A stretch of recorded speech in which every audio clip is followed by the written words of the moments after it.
Master minds commerce చదవాలనుకునే 10th inter విద్యార్థుల తొలి ఎంపిక.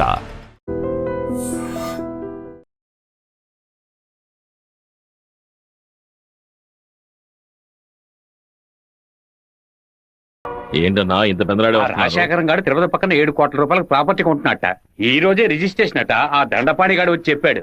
తిరుపతి కాళహస్తి మధ్యలో 120 ఎకరాలంట. ఏ రిజిస్ట్రేషన్ ఆఫీస్? చెప్పనా? తిరుపతిలో స్థలం కొనుక్కుంటున్నాను. రిజిస్టర్ ఆఫీస్కి వచ్చాయి. ఓకే ఓకే అన్న. లెక్క పెట్టుకోండి.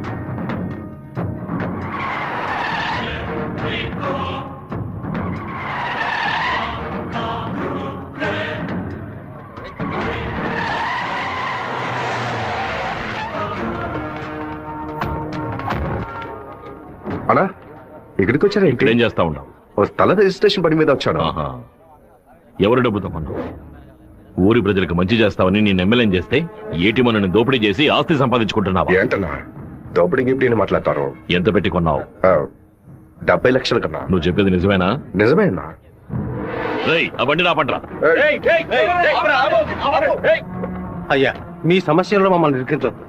మొత్తం వాల్యూ 7.5 కోట్లు. మాది పెద్ద కుటుంబం. ఈ డబ్బు అందితేనే మా ప్రాబ్లమ్స్ అన్ని సాల్వ్ అవుతాయి. మీ డబ్బుకు వచ్చినటువంటి ఆపద ఏమీ లేదు. కాకపోతే ఈ సమస్య పూర్తయినంత వరకు మీరెవరు ఇక్కడి నుంచి కదలకూడదు. ఎక్కడి నుంచి వచ్చాయి నీకు 7,30,00,000 రూపాయలు? కలపకొట్టి నుంచి వచ్చిందా, ఎరువు కొట్టి నుంచి వచ్చిందా? లేదన్నా, భార్య నగలమ్మేను. వ్యవసాయంలో కొంచెం డబ్బు వచ్చింది. ఓహో, నీ పెళ్ళం 40 కిలోల బంగారం తీసుకొచ్చిందా? ఏంటన్నా కొంచెం మర్యాద ఇస్తే ఓవర్గా మాట్లాడుతున్నావు. అనంతపురానికి నేను వెళ్ళినా మీరే వెళ్ళేవా? అన్నిటికీ సంజాయిషాలు చెప్పాలా? అందరూ ఇంటి నుంచి డబ్బు తీసుకొచ్చే పార్టీ పడుతున్నారా?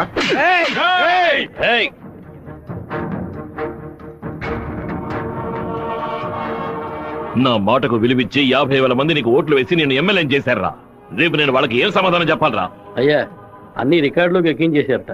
ఇక మన చేతుల్లో ఏమీ లేదు. నేనంతా వింటూనే ఉన్నాను. ఒక చిన్న ఐడియా చెప్పరా. ఇతను అక్రమంగా సంపాదించిన ఆస్తులన్నీ మన ఊరు ప్రజలకి, పంచాయతీకి రాసి చేయొచ్చు. వెంటనే అలా చేయడం కుదురుతుందా? చేయొచ్చు అన్న. దానికి స్టాంప్ డ్యూటీ తక్కువే. 10 నిమిషాల్లో డాక్యుమెంట్ రెడీ చేస్తాను. సరే చెయ్యి. అన్నా, 100 రూపాయల స్టాంప్ పేపర్ తీసుకొని నేను చెప్పేది కొట్టండి. అనంతపురం జిల్లా పులివెందుల గ్రామం వెంకయ్య వీధికి చెందిన సుంకర సుందరమూర్తి గారి పెద్ద అబ్బాయి రాజశేఖరం అనబడే నేను మనస్ఫూర్తిగా రాసిచ్చినది ఏమనగా, తిరుపతి పక్కనున్న సర్వే నంబర్ 141, 142, 143 కిందకు వచ్చి 120 ఎకరాల భూమిని అనంతపురం జిల్లా వాసులకి హృదయపూర్వకంగా రెడీ నాన్న. లోపలికి వెళ్ళి సంతకం పెట్టు, లేదా గవర్నమెంట్ జీప్ లో పోయి చువ్వలు లెక్క పెట్టాలి. వెళ్ళు.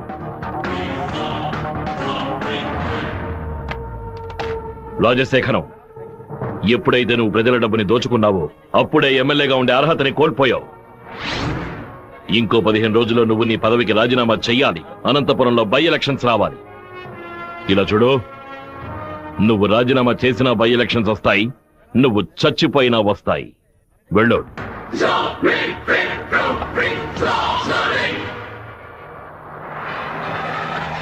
ఏంటన్నా ఇది?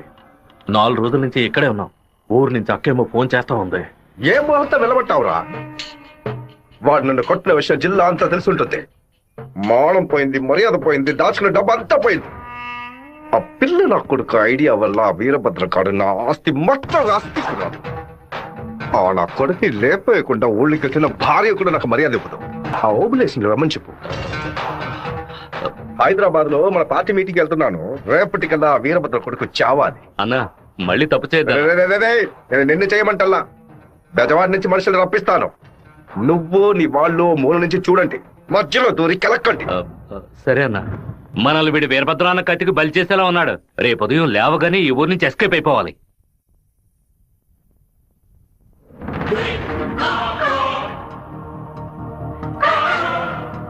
అన్నా, ఆ ఓపులెస్ గాడు తిరుపతి రిజిస్ట్రేషన్ ఆఫీస్కి వచ్చాడు. నన్ను చూడగానే తప్పుకున్నాడు. వాడికి మా అబ్బాయికి ఏదో గొడవ అయ్యింది. రాజశేఖరం రిజిస్ట్రేషన్ కి వాడెందుకు రావాలి? ఏదో తేడాగా ఉంది. అయ్యా చెప్పండి అయ్యా. మన శివకి ఆ పీటర్ గాడికి ఏంటి గొడవ? అయ్యా అది దాచిపెట్టకుండా నిజమేంటో చెప్పు.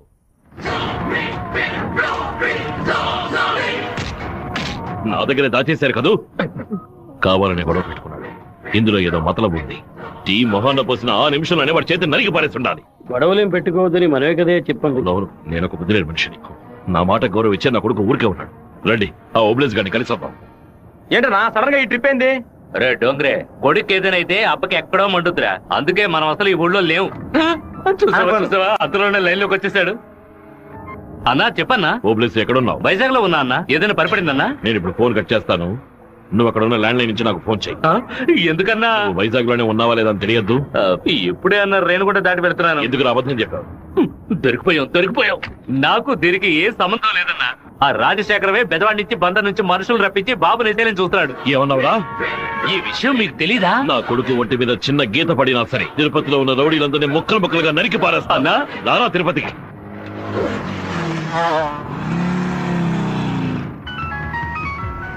బాబు ఎక్కడున్నావు? రిజిస్టర్ ఆఫీస్ వరకు వెళ్తున్నాను నాన్న. పక్కన ఏదైనా పోలీస్ స్టేషన్ ఉందా? తిలక్ నగర్ పోలీస్ స్టేషన్ ఉంది నాన్న. నువ్వు వెంటనే వెళ్ళి ఫోన్ చేసి ఆ ఇన్స్పెక్టర్కి. దేనికి నాన్న?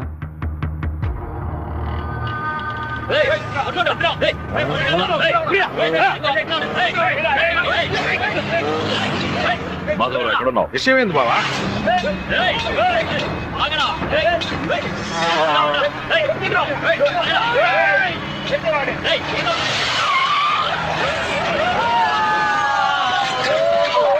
స్టేషన్ అడిగితే శివ ఎక్కడికి రాలేదని చెప్పారు బావా. మన వాళ్ళకి ఫోన్ చేసి తిలక్ నగర్ మొత్తం వెతకమని చెప్పు.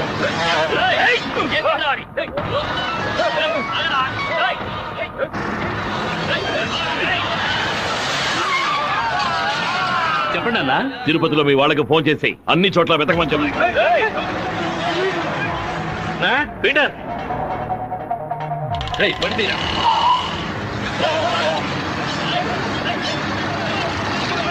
తిరుపతిలో ఏ ఒక్క చోట వదలకుండా మన వాళ్ళతో వెతికించు.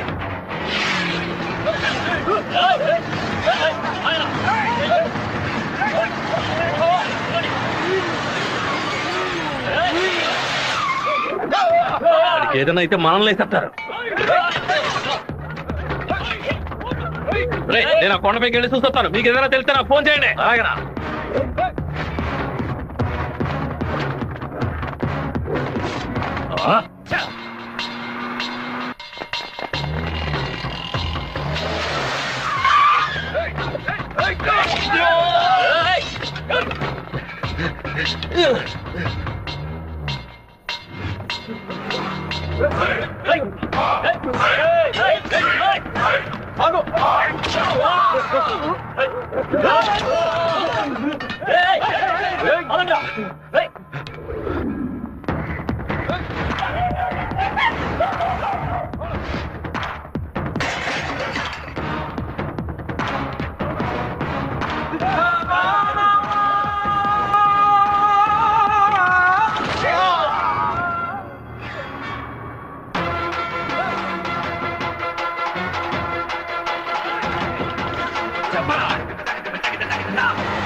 తమ్ముడు, మన అబ్బాయి నరికేసే కదా వచ్చాడు. ఓటం పాలయ్యి రాలేదు కదా.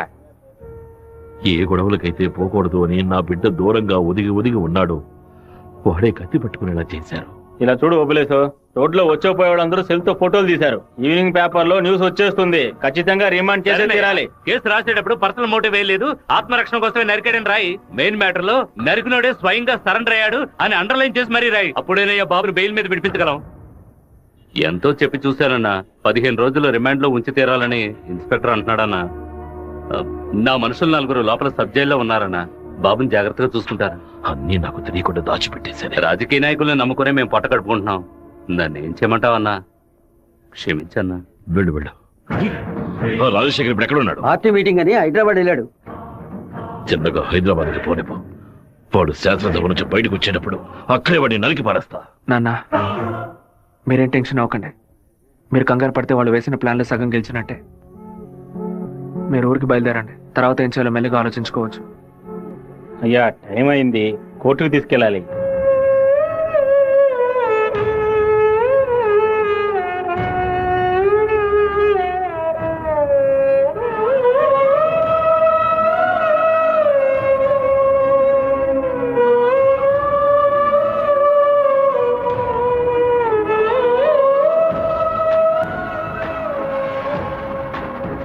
నా బిడ్డ ఎక్కడా? నా బిడ్డ రాలేదా? వాడిని జైల్లో పడేశారా? ఇందుకేనా వాడిని ఊరికి పంపించింది? భగవంతుడా, నా కడుపు మండిపోతుంది. నా ఒక్కరోజు కూడా వాడిని చూడకుండా ఉండలేదే. ఎప్పుడైతే నా కొడుకుని లేపడానికి వాడు ప్లాన్ వేశాడో వాడు ఊరితో గొడవ పడలేదు, నాతో గొడవ పడ్డాడు. వాడిని నేనే నరికి చంపాలి. ఏ రోజైతే వాడు ఈ ఊళ్ళో అడుగు పెడతాడో ఆ మరుక్షణమే వాడి తల తెగి. అన్న ఏరభద్రం కొడుకులు లేపేయడానికి మనమే మనుషులు పంపామని అతనికి తెలిసిపోయింది. ఇప్పుడు ఊరికి వెళ్తే మనది ఊరికి వదలడు. అవునన్నా. ఇక్కడ మంత్రి వరదరాజుల ప్రాబ్లం పెద్దదిగా ఉంది. సరే, ముందు నువ్వు హోటల్ రూమ్ ని ఖాళీ చేసి అలాగే ఎమ్మెల్యే హాస్టల్ అలాగే. నువ్వు కూడా పో. అలాగేనా?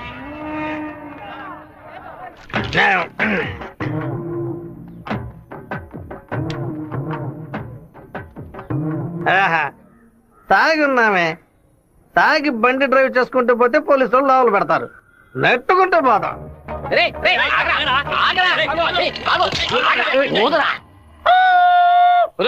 సరిగ్గా ఊదరా. ఇదిగో ఊదుతున్నానయ్యా.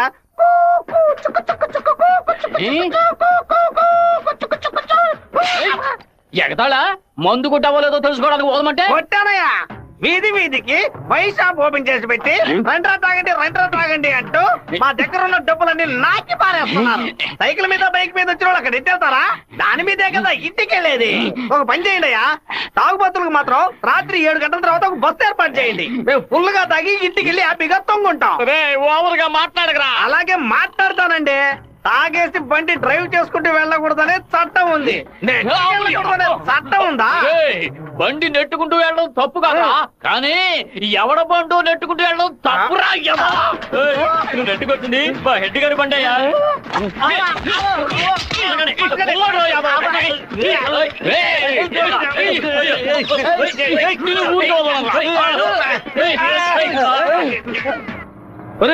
బాబు వచ్చేసాడు. అమ్మగారు చెప్పండి.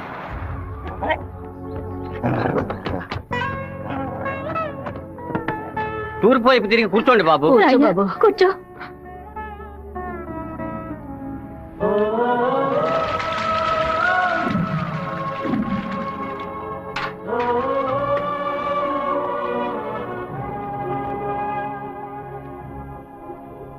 అమ్మా ఎందుకు ఇలా డల్ గా ఉన్నారు? నేను రావడం మీకు ఇష్టం లేదా ఏంటి? నువ్వు వచ్చిన సంతోషంలోనే అమ్మకు నోట మాట రావడం లేదన్నయ్య. నీకు నా మీద అంత ప్రేమమ్మా? ఏంట్రా గబుక్కుని అలా అడిగేసావు? మరేంటమ్మా ఇన్ని నీళ్లు నా తల మీద పోసావే, చూడడానికి ఒక తుల్లుకుంటైనా ఇచ్చావా? దీనికి ఏం తక్కువ లేదు. ఉండు, తలదుడుస్తాను. లక్ష్మి లోపలికి వెళ్ళి అటెండెన్స్ చేసి గిఫ్ట్ ఇచ్చేసి వెంటనే వచ్చేయాలి. మరైతే నువ్వు రావా? నీ ఫ్రెండ్ పెళ్లికి నన్ను చేంజ్ చేయమంటావు? నేను ఒంటరిగా వెళ్ళానని నాన్నకి తెలిసిందో నేను చెదకబాతారు. రా అన్నయ్య. అమ్మ వాళ్ళు రాలేదా? నువ్వు ఎప్పుడు ఊరెళ్తున్నావే? ఇంకా 2 రోజుల్లో సెమిస్టర్ ఎగ్జామ్స్ మొదలవుతాయి. రేపు ఉదయమే నేను తిరుపతికి బయలుదేరుతాను. రండి బాబు. కూర్చోండి. కూర్చోండి. అన్నయ్య, ఆ ఎల్లో ఓణి అమ్మాయి ఎలా ఉంది? చండాలంగా ఉంది. మ్యాటర్ ఏంటి? ఆ బ్లూ ఓణి నీకేమైనా పిచ్చి పట్టిందా? అది కాదు, ఇక్కడున్న అమ్మాయిలందరూ మన క్యాస్ట్ వాళ్లే తెలుసా? వీళ్లలో ఒక్కనే నువ్వు సెలెక్ట్ చేసుకున్నావు అనుకో, నేను అది వెళ్లి అమ్మ చెవిలో ఊదుతాను, అమ్మ నాన్న చెవిలో ఊదుతుంది, ఆ తర్వాత నీ పెళ్లిలో నా దగ్గర ఊదుతారు. ఎందుకంత కక్ష? 25 ఏళ్ల వయసులో పెళ్లి చేసుకుంటే అది సూసైడ్, 28లో చేసుకుంటే అది అటెంప్ట్ మర్డర్, 30లో చేసుకుంటే అది మర్డర్, 24 ఏట చేసుకుంటే బావిలో దూకినట్టు, 23 విషం తాగినట్టు, 22 ఊరేసుకున్నట్టు. మరి ప్రేమించి పెళ్లి చేసుకుంటే స్వర్గం, హౌస్ అరెస్ట్, జీవిత ఖైదు. అనయ్య, టీవీలో అమ్మాయిని చూడు, చాలా అందంగా ఉంది. అయ్యో ఒకసారి చూడు. ఏంటా జరుకు? తను నచ్చిందా? చాలా అందంగా లక్షణంగా ఉంది కదూ. తను ఎవరో ఏమిటో నేను కనుక్కొని నీ చేత ఆత్మహత్య చేయించరా? వచ్చే ఏప్రిల్ 1 వరకు ఓపికగా ఉండు, మరుసటి రోజు చెప్తాను. ఏమిటనయ్యా, లవ్లో పడ్డావా? ఒక అమ్మాయి అంగీకారం కోసం 6 నెలలుగా వెయిట్ చేస్తున్నాను. తనేం చెప్తుందో తెలియట్లేదు. ఏంటి గారు, తహసీల్దార్ గారు పోలీసులు వచ్చారు. గ్రౌండ్ సెంటర్ లో మార్క్ అయ్యండి.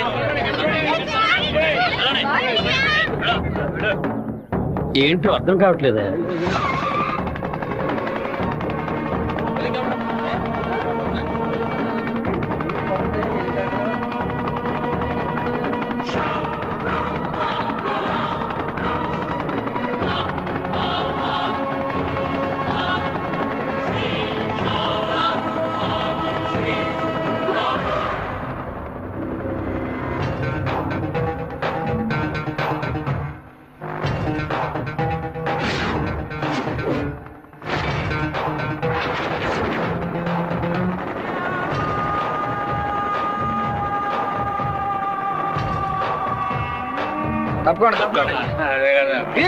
మినిస్టర్ రాజశేఖరం,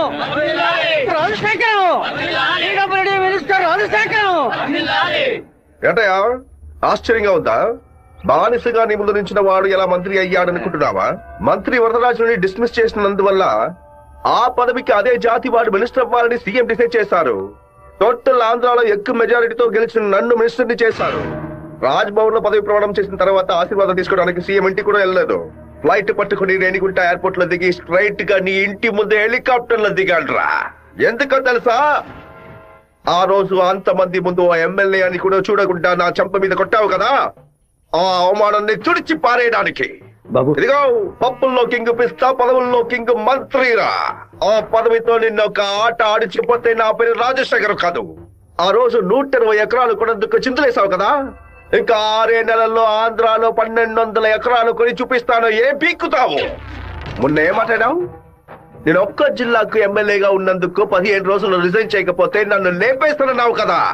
ఈ రోజు ఆంధ్రాలో ఉన్న అన్ని జిల్లాలకు నేను మంత్రుడినా. ఏం చెయ్యగలవయ్యా? ఏం పీక్కలవయ్యా నువ్వు? ఆ రోజు అందరి ముందు నన్ను కొట్టినందుకు నిన్ను నేను కొడతాను.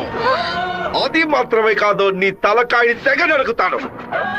Minister Rajashekaram, minister Rajashekaram.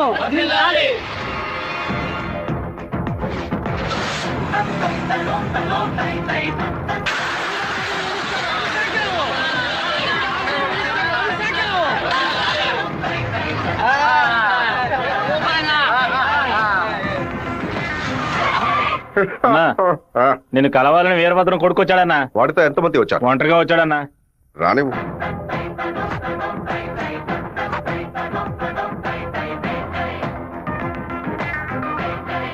నేను మీతో కొంచెం ఒంటరిగా మాట్లాడాను. నువ్వేంట నాతో మాట్లాడేది?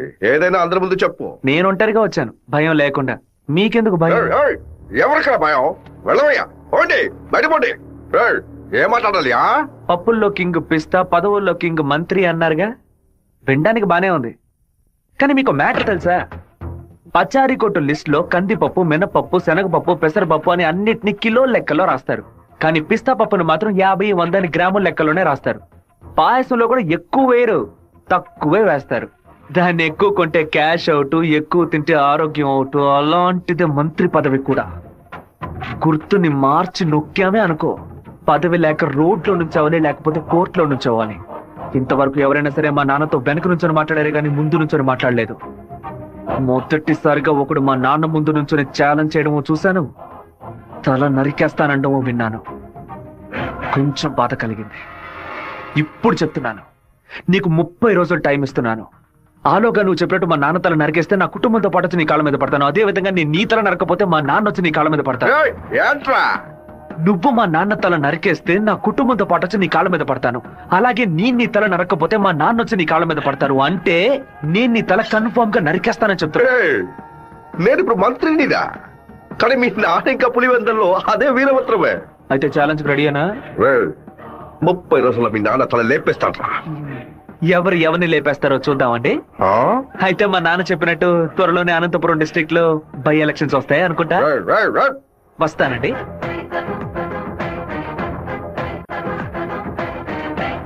చెప్పు శివ. హలో జయంతి, ఎక్కడున్నావు? మా ఊర్లో ఉన్నాను. రాధిక? చెప్పు జయంతి. తిరుపతి నుంచి శివ ఫోన్ చేశాడు. నిన్ను చూడడానికి మన ఊరికి వస్తున్నాడంట. నువ్వు పెద్ద బ్రిలియంట్ అని ఫీలింగా?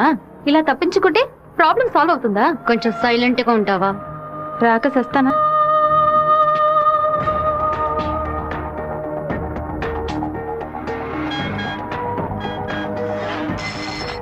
హలో రే, జయంతి రాధిక 10:30 ఎక్స్ప్రెస్ బస్ లో తిరుపతికి వస్తున్నారా? ఆ బస్ కండక్టర్ నెంబర్ ఏంటో కనుక్కో. హలో, ఎవరు? అన్నా, శివన్ మాట్లాడుతున్నాను.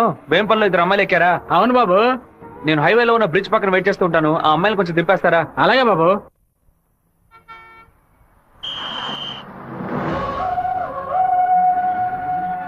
అమ్మా, శివగారు మీకోసం చాలాసేపు నుంచి ఎదురు చూస్తున్నారమ్మా. కొంచెం దిగండి అమ్మా. అమ్మా, మీరు దిగితేనే బస్సు బయలుదేరుతుంది.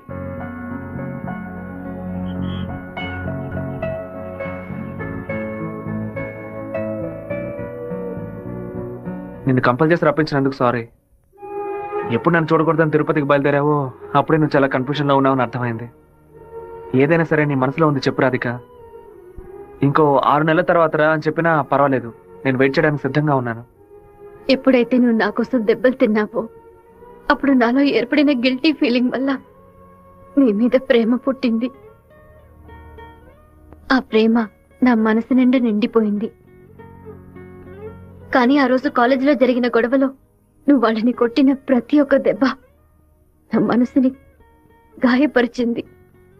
మీ నాన్న అంతమందిని వేసుకుని కత్తిలతో రావడం చూసి నేను భయపడిపోయాను. నువ్వు నలుగురిని నరికేసి జైలుకి పోయిన విషయాన్ని ఎప్పుడైతే నేను పేపర్లో చూశానో నా తల మీద పిడుగు పడినట్టయింది. నాలోని ప్రేమని దాచుకోలేక మర్చిపోలేక నాలోనే ఉంచుకుని బతుకుతున్నాను. నువ్వు చెప్పేది చాలా తమాషాగా ఉంది. నేను ఏ గొడవకి వెళ్ళకూడదనే నన్ను మా నాన్న తిరుపతికి పంపించారు. కానీ ఆ రోజు కాలేజీలో ప్రొఫెసర్ని అవమానిస్తుంటే చూస్తూ ఊరుకోలేకపోయాను. ప్రపంచంలోనే దారుణమైన విషయం ఒక వ్యక్తి తన భార్య ముందు అవమానపడ్డమే. అందుకే ఎదిరించాను. తిరుపతిలో నేను ఆ నలుగురిని నరకపోతే ఆ నలుగురు కలిసి నన్ను నరికేసేవాళ్ళు. ఓ చిన్న పిల్లి కూడా దానికి ఏదైనా సమస్య వస్తే ఎదిరిస్తుంది. నా ప్రాణాన్ని కాపాడుకోవాలని ఆశ నాకుండదా? ఈ వివరాలన్నీ మా అమ్మతో నేను చెప్పలేను. దానికి నన్నేం చేయమంటావు? నువ్వు మంచివాడివే, కానీ నువ్వు ఉండే చోటే మంచిది కాదు. అర్థం కాలేదే. అన్నిటినీ వదిలేసి వచ్చాయి. నేను నిన్ను అన్నిటినీ అంటే మా అమ్మా నాన్నలనా, నా తోడబుట్టిన చెల్లెలనా, సొంత వాళ్ళనా, బంధువులందరినీనా, పుట్టి పెరిగిన ఊరునా, లేకపోతే కొలిచే కులదైవన్నా? ఎవరిని వదిలి రమ్మంటావు? అది కాదు మీ నాన్న. మా నాన్న గురించి ఏమైనా మాట్లాడావో? ఆయన గురించి నీకేమైనా తెలుసా? జాతరలో మందు కొట్టి గొడవ పడి పచారీ కొట్లో వాదించుకొని టీ కొట్లో కొట్టుకొని చెరువు గట్ట మర్డర్ అయి పోలీసులు 6 నెలలు ఎంక్వైరీ చేసి 2 ఏళ్ల తర్వాత కోర్టు తీర్పిస్తే 5 ఏళ్లు జైల్లోకి వెళ్ళి కూర్చుంటారు.